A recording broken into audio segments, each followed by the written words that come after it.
Ученици по пиано, цигулка и балет ще изнесат съвместен концерт в Камерна опера Благоевград. Събитието е по повод предстоящия празник на детето 1 юни. Над 10 млади таланти ще представят произведения на популярни композитори. Те много се вълнуват, с радост се подготвиха за този концерт и така, надявам се всичко да мине абсолютно успешно за тях и тази инициатива да има продължение в следващите години.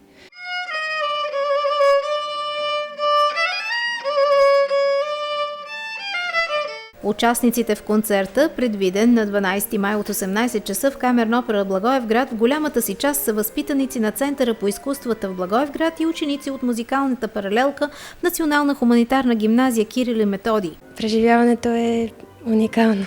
Много е вълнуващо и интересно. Би ли свирила пак? Да.